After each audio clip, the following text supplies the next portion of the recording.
फाटले 20 वर्सां हांव नेमान येता आमच्या फिल्मा फेस्टिवलाक आनी हे खेपे जेन्ना म्हाका मेळ्ळी सगळी फिल्मां जी आज मेरेन पळयल्या ती एका परस एक अप्रतीम अशी आनी ते सिलेक्शन जे केलां पळय ते खरेंच तांकां सलाम करपाचो एक बरे पैकी ताणें आमकां हे फावटी फिल्म फेस्टिवल दिलें आनी बऱ्याक ती बरी फिल्मां आतां मेरेन म्हाका पळोवंक मेळ्ळी हे खातीर म्हाका खूबच आनंद जाला आनी अशे तरेन म्हाका दिसता हे मुखार वचत आसा. सगळ्यात पयलीं म्हाका सांगूंक जाय की अंदूचें सिलेक्शन पळय जें आसलें तें सुपर्ब आसा. काल पिक्चर पळयलें इट्स जस्ट एन एक्सिडेंट. म्हाका अशें दिसलें की हो एकच जरी पिक्चर हांवें पळयलो आसतलो तरी म्हजे इफीचे सगळे अंदूचे वर्स बरी जाली अशें म्हाका दिसतालें. एकच पिक्चर हय पन्न्याचो इरानियन पिक्चर जो ताका कॅन्स फेस्टिवलान पाम दे ओवर म्हणटा मोठो पुरस्कार मेळ्ळा.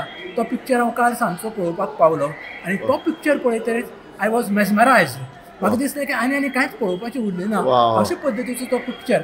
आनी जे पिक्चर हांवें आतां म्हणजे 21, 22, 23 पळयल्यात ते म्हाका सिलेक्शन वायज इतले आवडले की खंयचोच एक आयज दुसरो अपवाद वगळटा की ते पिक्चर हांवें पळोवंक नाशिल्ले जाल्यार घालताले अशें म्हाका दिसना.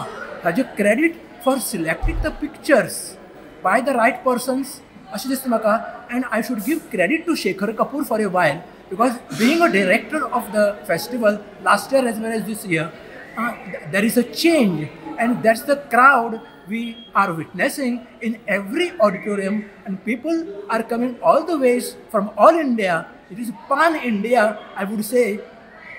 Ho festival म्हणजे for the first time म्हाका असं दिसता की it is really a festival with international repute. याने मी पाहिलेल्या फिल्म मधल्या अर्ध्या छान होत्या, अर्ध्या बऱ्या होत्या आणि एक अत्यंत वाईट होती. दोन वाईट आणि बाकीचे छान होते. तुम्ही जास्त सिनेमा चांगले आहेत असं म्हणू शकता? मी काय जास्त चित्रपट चांगले आहेत असं म्हणू शकता का? बाकीच्या चित्रपट महोत्सव म्हणजे इतके वर्ष तुम्ही महोत्सवाला भेट देता? नाही, मी कधी मला याच्यापेक्षा चांगले दिसतात. मी गेल्या वर्षी पिफला होतो. पिफला मला याच्यापेक्षा खूप चांगल्या फिल्म मिळाल्या आणि पिफमध्ये डॉक्युमेंटरीज खूप होत्या ज्या उत्तम दर्जाच्या होत्या. ते मला ते नाही आवडले. तुम्ही 10 पैकी किती गुण द्याल या महोत्सवाला? 10 पैकी 5-6 देईन. So my name is Ernest Joel. I am coming from Marine College Kottikam, which is in Idukki, Kerala. So I am visiting in the IFFI 2025 for the first time. It is the 56th edition of the film festival. So the movie selections are absolutely good. Recently, 10 minutes ago I watched the movie So From. 10 minutes ago I watched the movie So From. So it was a very good movie. Indeed, such film festivals having such film. Festival having such good films are very very good. The films that are exposed to the people, to the society, to share a good name, to spread about good things and to teach things. Such film festivals are very good. Tell me, you have come as a student to this festival. So you have spent your own money? Yeah. Okay. So you have spent your own money for traveling, staying, everything? Yeah, everything. Okay, so and then you are watching the movies? Yeah. Good. And how is the arrangement in Goa? Very good actually. I am a media student. I am coming from Kerala, so we like films and we are film enthusiasts. So we came here to watch the movies. Good. And we have a really good experience. या वर्षी चित्रपट महोत्सवाला तुम्ही किती गुण द्याल? मी 8 देईन. यावेळेला मला कन्सिस्टंटली चांगले सिनेमे बघायला मिळाले. ओपनिंग फिल्म पासूनच सुरुवात झाली आणि त्यानंतर माझ्यामध्ये मला फक्त 2 फिल्म्स होत्या ज्या मला आवडल्या नाहीत. बाकी सगळ्या फिल्म्स आयदर चांगल्या होत्या किंवा उत्कृष्ट होत्या. काल जाफर पनाहीची it was just an accident बघितली. ती एक फिल्म अशी होती की ज्या फिल्मसाठी जर का मी गोव्याला आलो असतो, फक्त एक फिल्म बघून परत गेलो असतो तरी तो फेस्टिवल सक्सेसफुल झाला असं मला वाटलं असतं.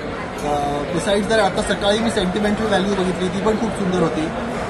त्यानंतर नो अदर चॉईस जी साऊथ कोरियाची ऑस्कर एंट्री आहे ती सुंदर फिल्म होती. आणि अशा अजून 2-3 फिल्म्स चांगल्या बघायला मिळाल्या. त्यामुळे मला कन्सिस्टंटली चांगले फिल्म्स, चांगले सिनेमे यावर्षी बघायला मिळालेले आहेत असं मी म्हणू शकतो. आम्ही आज जाफर पनाहीचो एक सिनेमा पळयलो. आनी तो पळोवपाक तुका सांगता हांव फाटले 2 दीस गर्दी, 2 दीस थिएटरां भरिल्लीं. जाफर पनाईक कान फेस्टिवलान एक बरो एवॉर्ड मेळ्ळा, म्हणटकीर लोकां मदीं एक कुतूहल आशिल्लें. आनी ह्या वेळी एक बरी गजाल म्हळ्यार थिएटरांनी गर्दी दिसता, भायर कमी लोक दिसता. हाजो अर्थ ह्या वेळेस सिलेक्शन सामकें बरें आसा आनी लोकांक सिनेमा पळयन दिसता, लोक थिएटरांत तिकेटी बूक करतात, भितर वतात, भितर वचपाक मेळना जाल्यार झगडी करतात. अशे ताण तणावाचे खूब प्रसंग केतात. पूण खोशयेची गजाल की आतां इतले वर्सां नंतर आमकां ही सिनेमा खातीर पॉप्युलर जाता काय कितें अशें दिसपाक लागलां आनी ती एक बरी गजाल. सरकारान आतां चिंतपा जाय की भायर जो पळय खर्च करतात 28 लाख 27 लाख अशे खर्च करना असो सिनेमाचेर कॉन्सन्ट्रेट करून बरे सिनेमा हाडप, हाजें प्रदर्शन बरे तरेन जावप. पणजेन भितर चड सिनेमा बरे दाखोवप. पणजेन भितर कितें केलां, प्रिमियर म्हूण दाखयतात, अशे पळय ग्लिटरींग सगळे पळय सिनेमा आसात न्ही, स्टार आयले हे आयले, गोंयचे मराठी सिनेमा, देशांतले मराठी सिनेमा, ताचे परस आंतरराष्ट्रीय सिनेमा पणजेन जर दवरत न्ही, म्हाका दिसता चड बरें जातलें. कालो इफीन आनी हेजेर विचार करपाची गरज आसा.